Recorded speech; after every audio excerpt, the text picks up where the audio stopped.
मैं परिवार के सभी सदस्यों से मिला हूं और इस दुख की घड़ी में मैं परिवार के सदस्यों से मिलकर के जा रहा हूं, परिवार का दुख बांटने। और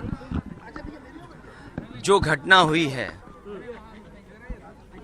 वो शॉकिंग थी सबके लिए, पूरे परिवार के लिए और आम जनता के लिए। और तब बहुत ज्यादा शॉकिंग है कि मुख्तार अंसारी ने खुद कहा कि उसको जहर दिया जा रहा है और वही बात सामने आई। हमें उम्मीद है कि सरकार सच्चाई सामने लाएगी और परिवार को न्याय मिलेगा। जब से भारतीय जनता पार्टी की सरकार आई है तब से इंस्टीट्यूशंस में भरोसा कम हुआ है। आपने उत्तर प्रदेश में देखा है, लोग अपने न्याय के लिए आत्मदाह तक कर रहे हैं, तहसीलों में जान गई है। मुख्यमंत्री आवास तक लोग गए हैं और जाकर के आत्मदाह किया है। मुख्यमंत्री आवास हो, मुख्यमंत्री की ऑफिस हो, जेलों में जान गई, थानों में, अस्पतालों में। और कस्टोडियल डेथ में उत्तर प्रदेश लगातार आगे बढ़ता चला जा रहा है। आखिरकार सरकार क्या चाहती है और सरकार का काम करने का तरीका क्या है? इसीलिए हमारा मानना है, समाजवादियों का मानना है कि न्याय हो और सच्चाई सामने आए। लेकिन योगी जी कह रहे हैं कि जो भी कानून व्यवस्था में बाधक बनेगा उसका राम नाम सत्य कर दिया जाएगा। ये भाषा मुख्यमंत्री की नहीं हो सकती है। इंस्टीट्यूशंस हैं, कोर्ट है, थाना है, तहसील है, वहां न्याय मिलेगा। ये जो भाषा बोली जा रही है, ये भाषा इसलिए बोली जा रही है कि वो वोट चाहते हैं, क्योंकि विकास किया नहीं, काम किया नहीं, महंगाई है, बेरोजगारी है, किसान की दुख तकलीफ दूर नहीं हुआ, आय बढ़ी नहीं। किसान के सामने किस मुंह जाएगी सरकार? नौजवानों को जो नौकरी छीन ली, पेपर लीक हुए, क्या आपको नहीं दिखाई दे रहा कि इन घटनाओं से लाभ लेने के लिए सरकार कर रही है, या सरकार घटना करा रही है जिससे लाभ ले लें? क्योंकि उनके पास बेरोजगारी का सवाल जो खड़ा है उसका जवाब नहीं है। क्या पेपर नहीं लीक नहीं हुए? कोई सरकार ये बता दे इतने पेपर लीक हुए हों? 1, 2, 3, 4 पेपर नहीं, 9, 10 पेपर लीक हुए कि नौजवानों को क्या जवाब दोगे आप? मैं इनके भाषण सुन रहा हूं, पेपर लीक पर क्या बोल रहे हैं, बेरोजगारी पे क्या बोल रहे हैं, अग्निवीर का जवाब क्या है इनके पास? इसलिए जानबूझ करके सरकार समाज में खाई बनी रहे, जाति धर्म दूरियां बनाए रखे जिससे वोट का लाभ लिया जा सके।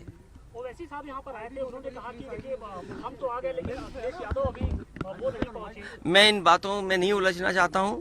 इस परिवार का योगदान बहुत बड़ा है।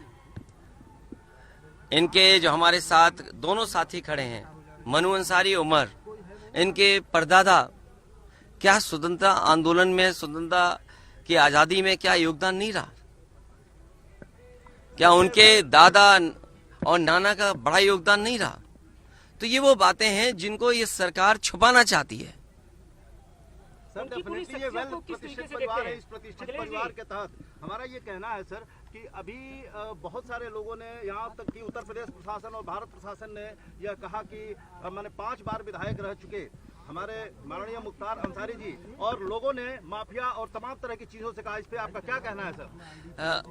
कभी कभी दूर बैठे लोग छवि नहीं पहचान पाते हैं, जब जमीन पर पहुंचते तो छवि जानी जाती है। जो छवि दिखाई गई है वो छवि नहीं थी।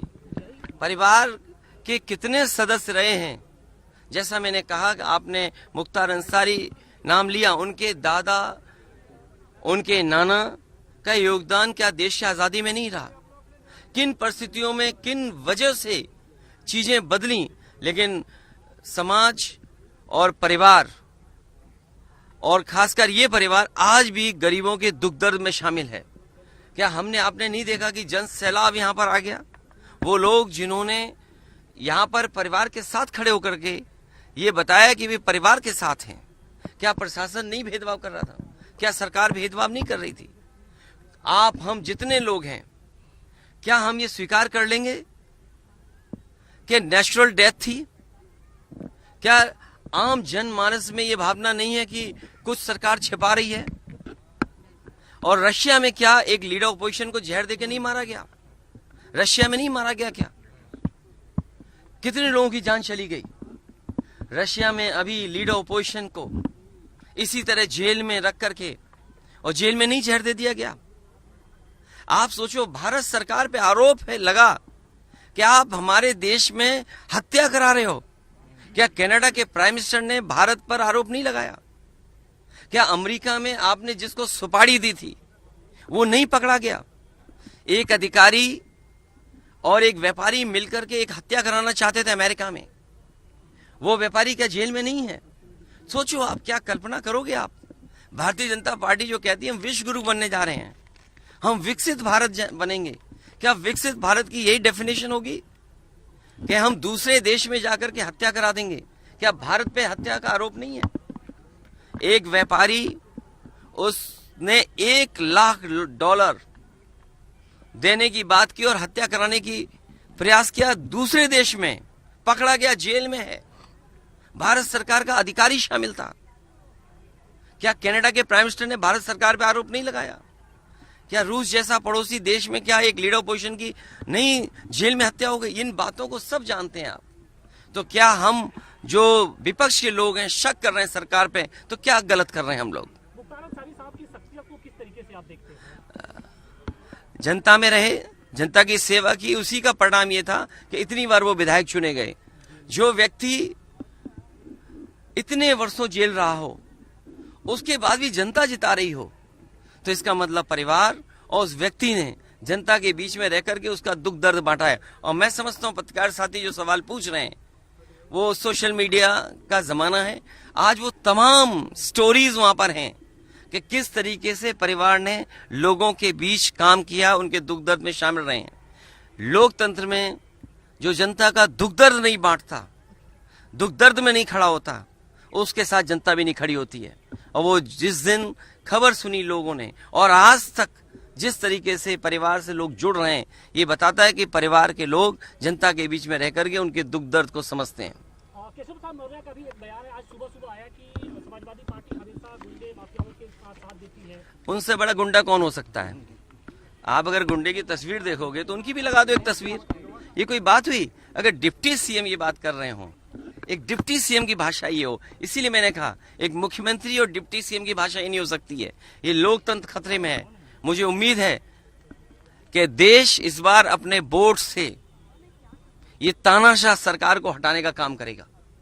ये तानाशाह सरकार हटेगी और अग्निवीर जैसी व्यवस्था, ये जो जवान खड़े हैं वर्दी में, मैं कह के जा रहा हूं, बीजेपी दोबारा आ गई तो इनके 4 साल की नौकरी होगी पुलिस पीएससी वालों की। अभी तो फौज की नौकरी की है ना 4 साल की। आप देखिएगा ये जो वर्दी पहने घूम रहे हैं, जो कभी कभी डंडा दिखाते हैं, सरकार के सहारे पे चलाते हैं, इनसे पूछिए दिल से कि अगर 4 साल की नौकरी हो गई इनकी तो क्या होगा इनका? तो अभी तो फौज हुई, अगला नंबर इनका है। घोसी और गाजीपुर से क्या? अरे क्यों सवाल का जवाब बदल रहे हो? जब मैंने ये कहा कि ये सब बातें छिपाने के लिए हैं, कह रहे डिप्टी सीएम ये कह रहे हैं, अरे डिप्टी सीएम ये करने जा रहे हैं, ये खाकी वर्दी वालों की नौकरी 4 साल की हो जाएगी। चलो फौज की तो 4 साल की, इनकी 3 साल की होगी और इन्हें रिटायर कर दिया जाएगा, ऐसे ही भगा दिया जाएगा, बोला जाइए घर बैठी जा करके।